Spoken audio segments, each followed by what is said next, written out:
باب فی الامر بالمحافظة على السنة وآدابها.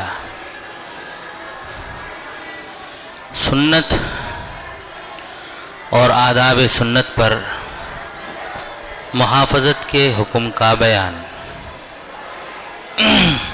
اللہ پاک کا ارشاد ہے ما آتاکم الرسول فخذوہ وما نہاکم عنہ فانتہوا. اللہ کے رسول صلی اللہ علیہ وسلم جو تمہیں عطا کریں لے لو اور جس سے منع کریں اس سے باز آ جاؤ. اس کا صاف مطلب یہ ہے کہ رسول اللہ صلی اللہ علیہ وسلم کا جو حکم ہے وہ بھی اللہ ہی کا حکم ہے. اس لیے ایک بزرگ کے بارے میں آتا ہے، انہوں نے کہا کہ شریعت میں جتنی چیزیں ہیں میں سب قرآن سے ثابت کر سکتا ہوں. تو سامنے والے نے ایک ایسا مسئلہ پوچھا جو قرآن میں نہیں تھا، حدیث میں تھا. تو انہوں نے یہ آیت پڑھی اور پھر وہ حدیث سنائی اور کہا دیکھو یہ جو حدیث ہے، اس حدیث میں اللہ کے رسول علیہ السلام نے یہ حکم فرمایا ہے اور اس پر عمل کرنے کا حکم، اللہ کے رسول کی باتوں پر عمل کرنے کا حکم اللہ نے دیا ہے. اس لیے اللہ کے رسول علیہ السلام بھی جو ارشاد فرماتے ہیں وہ اللہ ہی کا حکم ہے اور ہمیں یہی مان کر چلنا ہے کہ یہ اللہ کا حکم ہے. اس لیے صاف کہا ما آتاکم الرسول، جو بھی اللہ کے رسول تمہیں دیں تمہیں لے لینا چاہیے، یعنی اس پر عمل کرنا چاہیے، اور جس سے روکیں اس سے رک جانا چاہیے. اسی طرح قرآن پاک کی ایک آیت ہے وما ينطق عن الهوى ان هو الا وحی یوحی، کہ اللہ کے رسول صلی اللہ علیہ وسلم اپنی خواہش سے نہیں کہتے کچھ، آپ جو کچھ کہتے ہیں وہ وحی ہوتا ہے.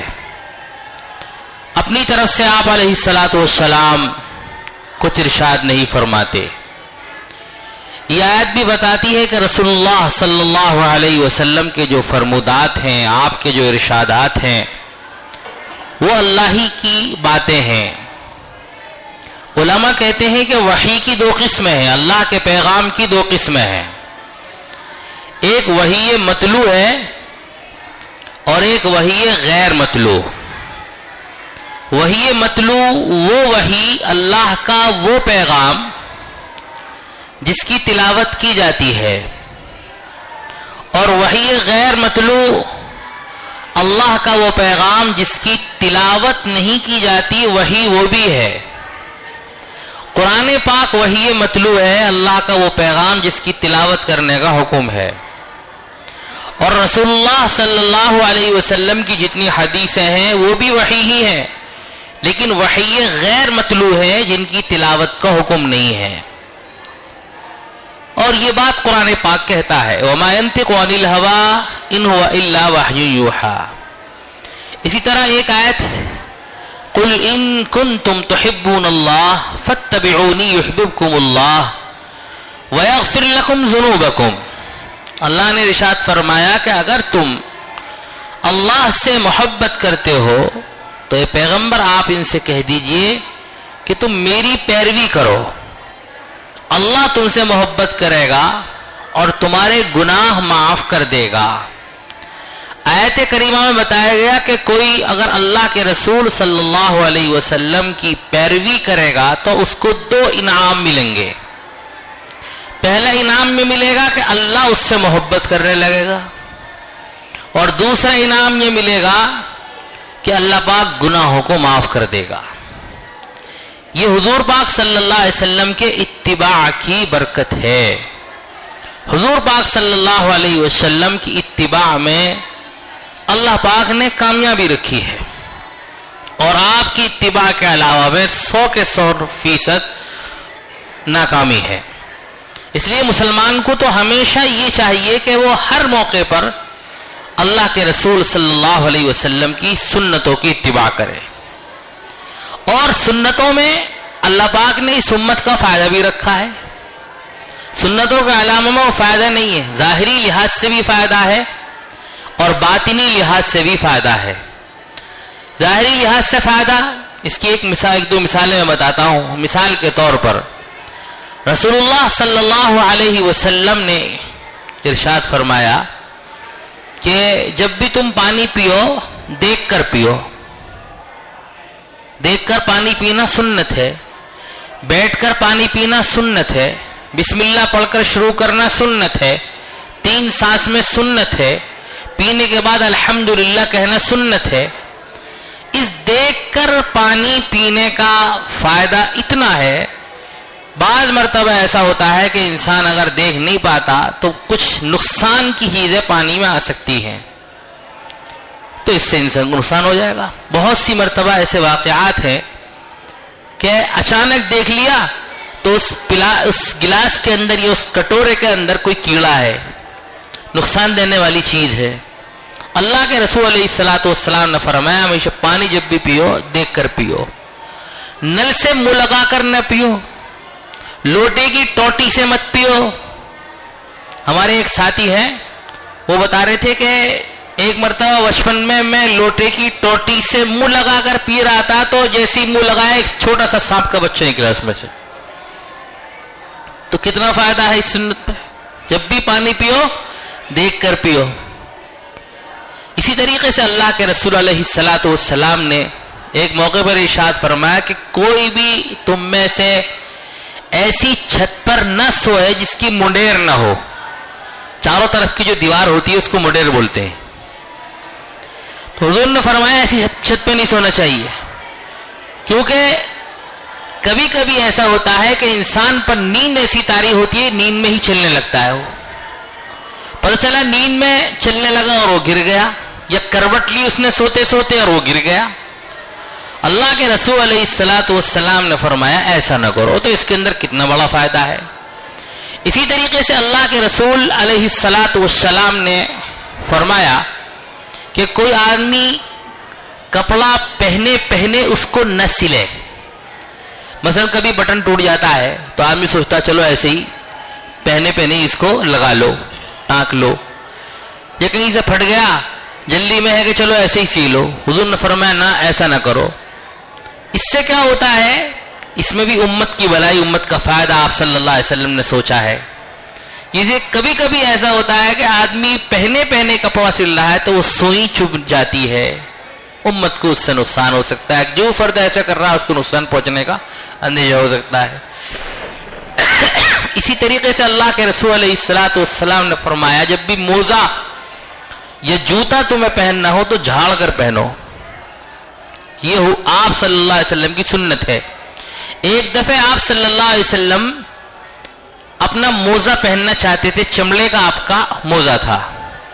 ایک موزہ پہن لیا، دوسرا پہننا ہی چاہتے تھے کہ ایک کوا آیا اور حضور صلی اللہ علیہ وسلم کا وہ موزہ دور لے گیا، اوپر جا کر اس نے اوپر سے پھینکا تو اس میں سے سانپ کا چھوٹا سا بچہ نکلا.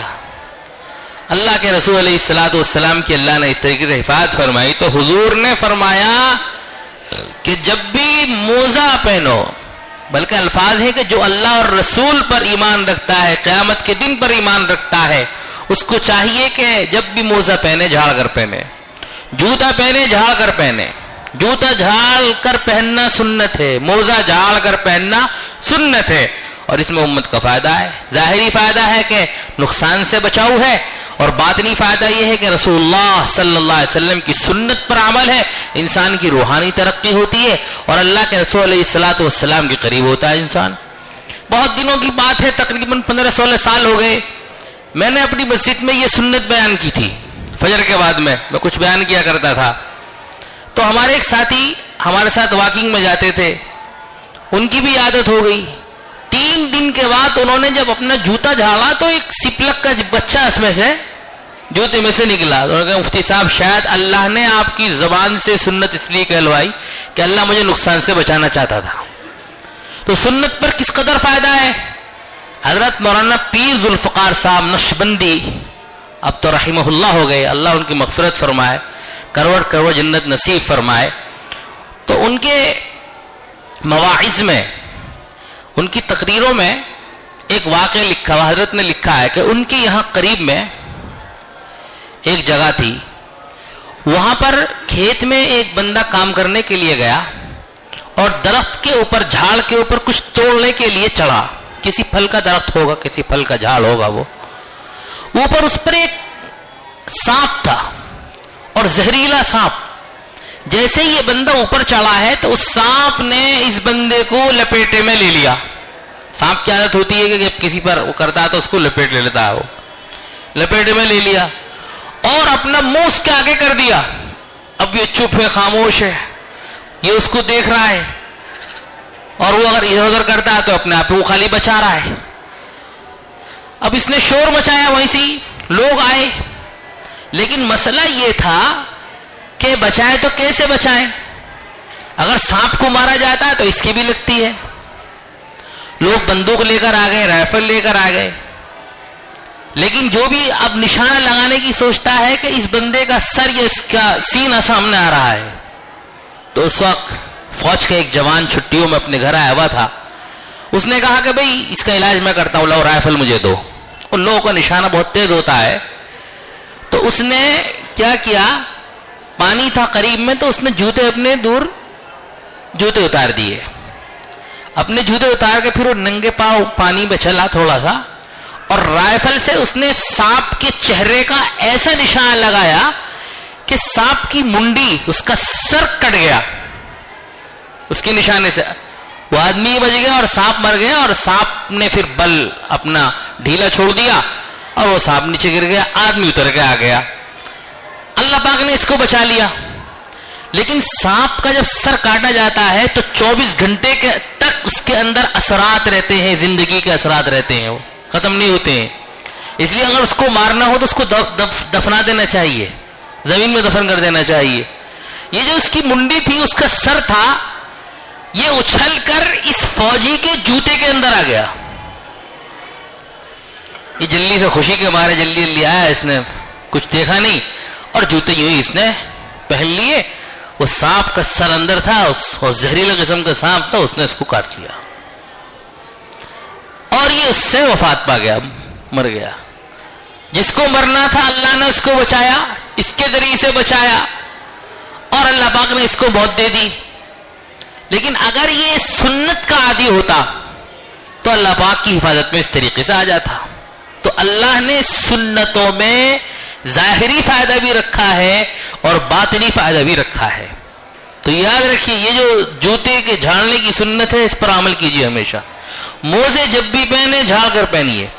آپ کے گھر پہ کوٹ ٹنگا ہوا ہے، اب سردی کا موسم ہے، جیکٹ ٹنگی رہتی ہے، تو آپ کبھی بھی پہنے تو جھاڑ کر پہنے، جھاڑے بغیر نہ پہنے. اچھی بعض مرتبہ چھوٹے چھوٹے کیڑے ہو جاتے ہیں، چلے جاتے ہیں، پتہ بھی نہیں چلتا ہے، اور وہ انسان کو نقصان پہنچنے کا ذریعہ بنتے ہیں.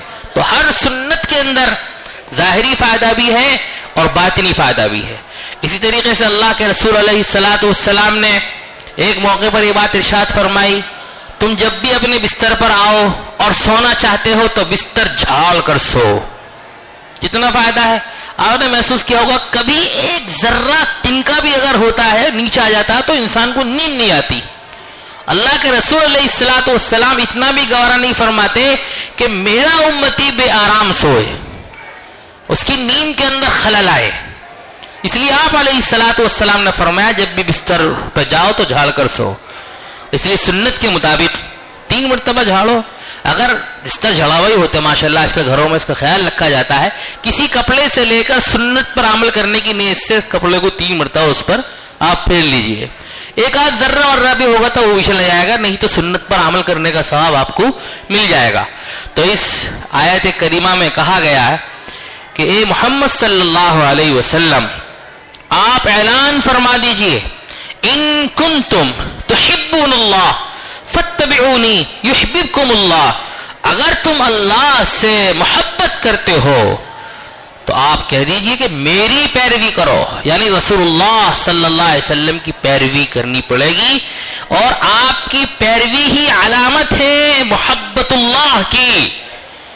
اگر کسی بندے میں دیکھنا ہو کہ اللہ سے محبت کرتا ہے نہیں کرتا تو دیکھا جائے گا یہ اللہ کے رسول کی کتنی پیروی کرتا ہے، رسول اللہ صلی اللہ علیہ وسلم کی سنتوں پر کتنا عمل کرتا ہے. اگر عمل کرتا ہے تو سمجھو ہاں یہ اللہ سے محبت کرتا ہے، اور اگر عمل نہیں کرتا ہے تو سمجھ جانا چاہیے کہ یہ اللہ سے محبت بھی نہیں کرتا ہے۔ اللہ سے محبت کی دلیل اور علامت یہ بتائی گئی کہ رسول اللہ صلی اللہ علیہ وسلم کی سنتوں پر عمل ہونا چاہیے، آپ کی ایک سنت زندگی میں ہونی چاہیے۔ فاتبعونی، میری اتباع کرو، حضور نے کہا دو انعام ملیں گے، یحببکم اللہ ویغفر لکم ذنوبکم، ایک تو اللہ تم سے محبت کرنے لگے گا، اور دوسرا انعام یہ ملے گا کہ اللہ تمہارے سارے گناہوں کو معاف کر دے گا۔ وقال تعالی لقد كان لكم في رسول الله اسوة حسنة لمن كان يرجو الله واليوم الآخر، اللہ نے ارشاد فرمایا بے شک تمہاری رہنمائی کے لیے اللہ کے رسول کی زندگی میں بہترین نمونہ ہے، یہ نمونہ اس کے لیے جو اللہ سے ملنے اور قیامت کے آنے کی امید رکھتا ہے۔ یہ زبردست آیت ہے ہم سب کے لیے، ہمارے لیے آئیڈیل نمونہ رسول اللہ صلی اللہ علیہ وسلم کی ذات ہے۔ حضور نے جو کیا، جو بتایا، آپ کا جو طریقہ، اسی میں ہمارے لیے کامیابی ہے، آپ کے علاوہ کے طریقے میں ہمارے لیے کامیابی نہیں ہے۔ حضرات صحابہ نے اس پوائنٹ کو بہت اچھی طریقے سے سمجھایا اور امت کو سمجھایا، اور اس پر آپ نے ہر صحابی نے عمل کیا۔ چنانچہ حدیث پاک میں آتا ہے کہ ایک موقع حدیبیہ کا موقع تھا، اس میں اللہ کے رسول علیہ الصلاۃ والسلام نے حضرت عثمان غنی رضی اللہ تعالی عنہ کو مکے میں اپنا سفیر اور قاصد بنا کر بھیجا، ایمبیسیڈر بنا کر، راجدوت بنا کر بھیجا۔ وہاں پر آپ بڑے خاندان کے تھے، بنو امیہ بڑا خاندان مانا جاتا ہے، اس خاندان کے بڑے سردار نے عثمان کو دیکھتے اپنی پناہ میں لے لیا اور کہا عثمان جب تم بات چیت کرو گے میری پناہ میں ہو، جہاں چاہے جاؤ، جہاں چاہے رہو۔ یہ بندہ مکے کا سردار ہے جس کے یہاں آپ رکے ہیں، اس نے دیکھا حضرت عثمان غنی رضی اللہ تعالی عنہ کا پیجامہ نصف پنڈلی تک ہے، آدھی پنڈلی تک ہے، آدھی پنڈلی، نیچے سے اوپر چلیں گے تو پنڈلی کی کٹنگ آتی ہے، تو وہاں تک لنگی یا پاجامہ پہننا سنت ہے، اور ٹخنوں سے اوپر رکھنا، ٹخنے کھولنا واجب ہے۔ ٹخنے اگر ڈھکے رہیں گے تو گناہ، اور گناہ ہے بے لذت، جس میں لذت بھی نہیں ہے اور آدمی گنہگار ہو رہا ہے، نماز پڑھ رہا ہے اور گناہ اس کے حق میں لکھا جا رہا ہے، چل رہا ہے پھر رہا ہے فرشتہ مستقل گناہ لکھ رہا ہے، ایسے گناہ ہے۔ داڑھی کٹنے کا اور ٹخنوں سے نیچے پاجامہ پہننے کا ایسا گناہ ہے کہ فرشتہ ہر وقت ہم فرشتوں کہہ رہے تو لکھتا رہے، ہمیں کوئی پرواہ نہیں ہے۔ داڑھی کٹی گئی تو فرشتہ لکھ رہا ہے، گناہ میں مبتلا آدمی۔ یہ طریقے ٹخنے ڈھکے ہوئے ہیں تو فرشتہ مستقل گناہ لکھ رہا ہے۔ تو حضرت عثمان غنی رضی اللہ تعالیٰ عنہ کا جو پاجامہ تھا وہ نصف پنڈلی تک تھا۔ اس بندے نے یہ کہا کہ عثمان تمہارا جو یہ پاجامہ ہے یہ بہت اونچا ہے، قریش اس کو پسند نہیں کرتے، یہاں کے معزز لوگ ایسا نہیں پہنتے، شرفا ایسا نہیں پہنتے، لہذا تمہیں اپنا پاجامہ نیچے کرنا ہے، لٹکانا ہے، یہ انہوں نے کہا۔ تو حضرت عثمان غنی رضی اللہ تعالیٰ عنہ کی طرف دیکھا، حالانکہ اس شخص نے، اس بندے نے ان کو پناہ دے رکھی ہے، مکے کا سردار ہے۔ حضرت عثمان غنی رضی اللہ تعالیٰ عنہ فرمایا لا ہاکذا ازار رسول اللہ صلی اللہ علیہ وسلم، نہیں ایسا نہیں ہو سکتا، میں نے حضور کا پاجامہ یہیں تک دیکھا ہے، حضور کی لنگی یہیں تک دیکھی ہے۔ یہ ہے اتباع نبوی۔ یہ حضرات سمجھتے تھے کہ 100 کے 100% کامیابی اسی میں ہے۔ اسی طریقے سے ایک دوسرا واقعہ آپ کو سناتا ہوں۔ حذیفہ ابن الیمان رضی اللہ تعالیٰ عنہ ایک مشہور صحابی ہیں، عمر بن خطاب کا زمانہ ہے، عراق میں ایرانیوں سے جنگ چل رہی ہے، قادسیہ کی جنگ جس نے بعد میں عراق کا فیصلہ کر دیا تھا سامنے ہے۔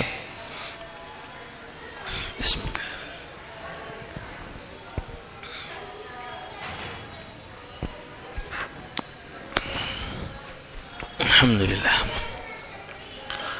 تو حضرت عمر رضی اللہ تعالیٰ عنہ نے یہاں پر اپنا قاصد اور سفیر حضرت حذیفہ کو بنا کر بھیجا۔ رستم جو ایران کا سب سے بڑا جنرل ہے، اس نے دسترخوان بچھایا ان لوگوں کے لیے۔ جب یہ لوگ کھانا کھا رہے تھے کھانا کھاتے ہوئے حذیفہ ابن الیمان رضی اللہ تعالیٰ سے ایک لقمہ جس کو کچھ حصہ نیچے گرا، انہوں نے صاف کر کے کھا لیا۔ اسلامی طریقہ کیا ہے؟ دسترخوان پر کھانا گرا ہے تو اس کو اٹھا کر کھا لو، پھینکنا نہیں۔ حضرت تھانوی رحمۃ اللہ علیہ ایک مرتبہ سفر فرما رہے تھے ٹرین میں، تو آپ کے ایک ساتھی کے ہاتھ سے گوشت کا ایک ٹکڑا نیچے گر گیا، انہوں نے اپنے پیر سے اس کو سیٹ کے نیچے کر دیا۔ حضرت بہت ناراض ہوئے، غصے میں بالکل لال ہو گئے، کہنے لگے اللہ کی نعمت کی اتنی بڑی ناقدری۔ حضرت کے غصے کو دیکھ کے وہ بہت پریشان ہو گئے، مرید تھے حضرت کے، کہنے لگے حضرت معافی چاہتا ہوں، کیا کروں؟ کہنے لگے اس کو اٹھاؤ، دھو کر لاؤ، میں کھاؤں گا۔ وہ اٹھا کر کے اٹھایا انہوں نے، اس کو دھو کر لائے، پھر انہوں نے خود ہی یاد دی حضرت یاد ہو تو میں ہی کھا لوں۔ ہاں کھاؤ۔ تو اللہ کی نعمت کی ناقدری ہے یہ، اگر ہم اس طریقے سے اس کو یوں چھوڑ دیں۔ دسترخوان اسی لیے ہوتا ہے کھانے کی حفاظت کے لیے کہ اگر اس پہ کھانا گر جائے تو محفوظ رہے، اس کو اٹھا کر کھایا جا سکے۔ اس لیے دسترخوان سنت ہے ہمارے یہاں، اور اس کے بہت سے فائدے بھی ہیں، ظاہری اور باطنی بھی۔ تو دسترخوان بچھا ہوا ہے، اس دسترخوان پر کھانا گر جاتا ہے۔ حضرت حذیفہ ابن الیمان رضی اللہ تعالی عنہ لقمہ صاف کرتے ہیں اور کھا لیتے ہیں۔ تو بازو میں ایک صاحب تھے، وہ کہتے ہیں کہ صاحب یہ کیا کر رہے ہیں آپ؟ یہ ایرانیوں کا دسترخوان ہے، گرے ہوئے کھانے کو، لقمے کو اٹھا کر کھانا بہت بد تہذیبی سمجھا جاتا ہے ان کے ہاں۔ حضرت حذیفہ رضی اللہ تعالی عنہ نے جواب دی اتترکو سنت رسول اللہ لہؤلاء الحمقاء، کیا میں ان بیوقوفوں کی وجہ سے اپنے رسول اللہ کی سنت کو چھوڑ دوں؟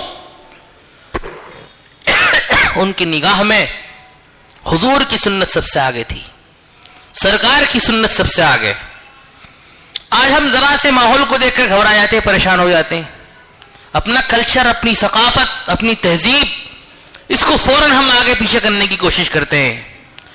لیکن صحابہ، ان کے سامنے یہ تھا کہ حضور کی سنت سب سے پہلے اور مقدم، اور وہ سمجھتے تھے کہ 100% کامیابی اسی میں ہے، اور 100% ناکامی حضور کے طریقوں پر عمل نہ کرنے میں ہے۔ ہر صحابی یہی سمجھتا تھا۔ اس لیے آپ نے سنا ہوگا کہ ایک جنگ ہے،